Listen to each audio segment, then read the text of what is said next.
kapag pinili mo ang magmahal, dapat handa ka.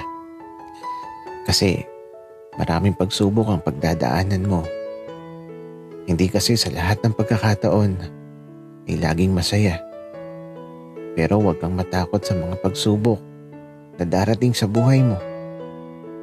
Kasi kung mahal mo talaga ang isang tao, walang imposible at kaya mong pagtagumpayan ang lahat basta magtiwala ka na kaya mo.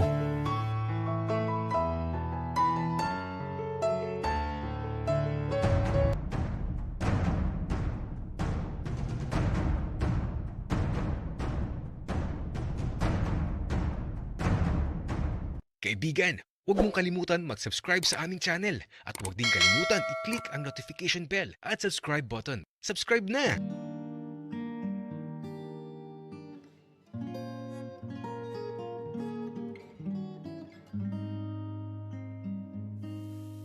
Dahil na din siguro sa sobrang pagod kaya ito, nakatulog pala ako. Hindi ko na namalayan na napakahaba na pala ng oras na lumipas. At dahil na rin siguro maaga akong nakatulog, kaya ito, nagising ako ng mga bandang 3:00 ng umaga.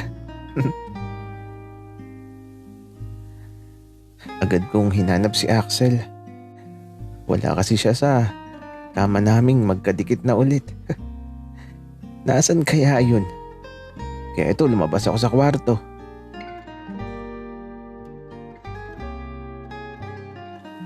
Grabe. Ang lamig sa labas. Tapos wala din sa sala si Axel. Nasaan kaya yun?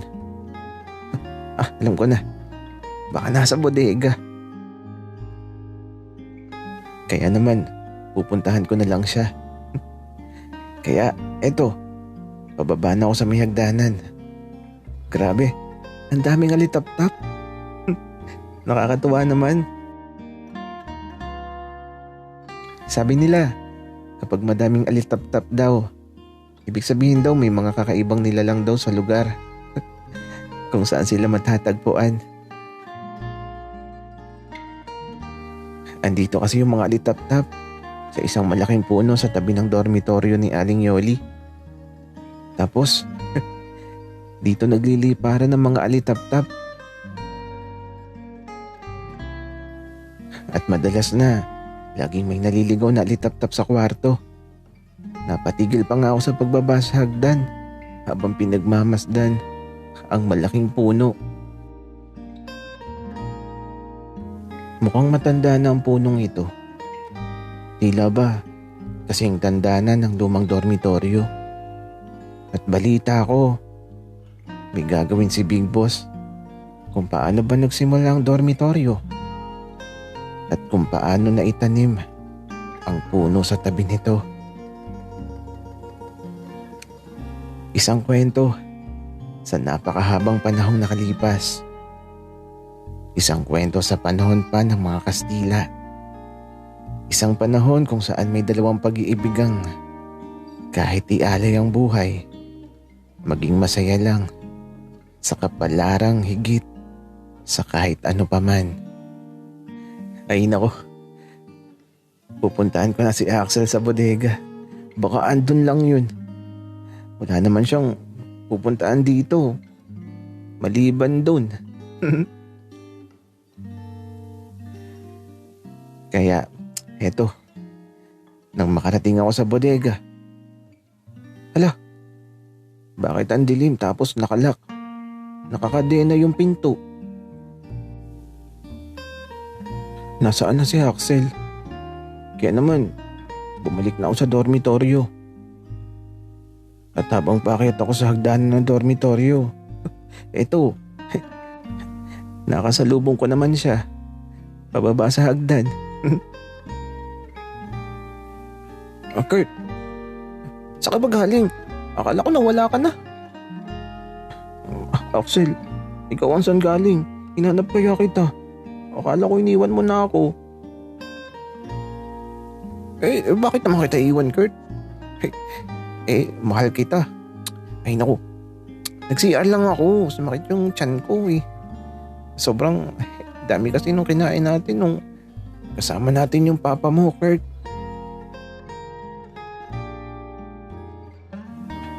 Ganun ba, Axel? Natulog ka na ba? Oo. Natulog na ako sa tabi mo, Kurt. Hindi mo ba maalala? Hindi ko alam, Axel. Ang aga ko ata nakakatulog. Okay lang yon, Kurt. Alam ko kasing pagod ka. Dito muna tayo sa hagdan. Maupo muna tayo dito. Kaya eto, naupo na kami ni Axel dito sa may hagdan. Tapos, tinuro ko sa kanya ang mga alitap-tap. Kurt, alam mo ba? Sabi sa akin ng lolo ko dati, pinamamahayan daw ng mga alitap-tap ang mga lugar na may kayamanan. Axel, ibig sabihin ba may kayamanan dito? Kurt, huwag ka maingay ha. Pakiramdam ko meron. Kaso baka nasa ilalim ng malaking puno na yan. O kaya naman, nasa ilalim ng dormitoryo. Axel, kung totoo man yan, tara, magukay tayo. Kurt, nakakapagod yun. Tsaka, kwento lang yun ni Lolo. Malay mo, Axel. Totoo. Kurt, alam mo kung ano yung totoo? Bakit, Axel? Ano bang totoo? Yung pagmamahal ko sa'yo, Kurt. Totoong totoo. Mahal na mahal kita. Di tuloy ako nakapagsalita dahil sa sinabi ni Axel. Napangiti na lang talaga ako tapos ito, inalikan niya ako sa pisngi. Kinikilig tuloy ako. Axel, ano ba? Nakakainis ka. Bakit ka ba nagagalit, Kurt?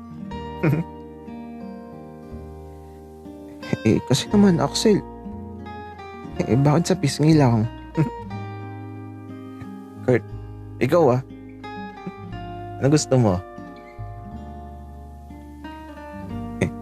Axel, alam mo na yun. Pero mamaya na. Gusto ko munang makasama ka dito. Kasi alam mo, ang sarap sa pakiramdam kapag andito tayo sa may hagdanan. Tapos, magkatabi tayo, magkahawa kamay, habang pinagmamasdan ang napakadaming alitap-tap.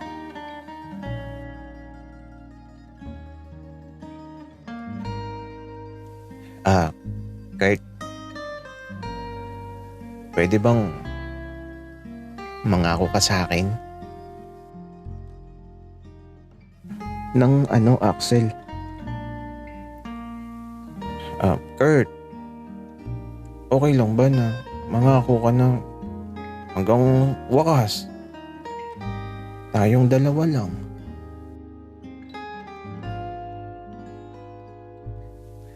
Axel, okay ka lang ba? Nabihag mo na nga yung puso ko. Ako nga yung dapat magsabi sa'yo niyan kasi kapag nawala ka, wala na ding silbi ang buhay ko. Kurt,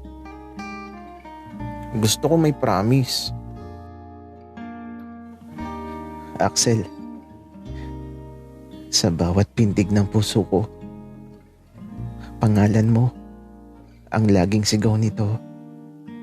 At kung sumapit man ang mga araw na sumasabay na tayo sa ihip ng hangin, puso ko ay mananatiling sa'yo pa rin.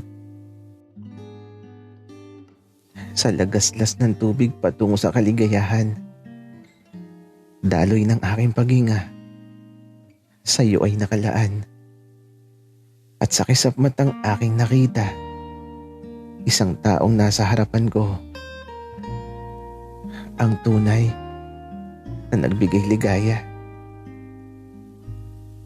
Mamahalin kita, Axel, hanggang sa aking huling hininga.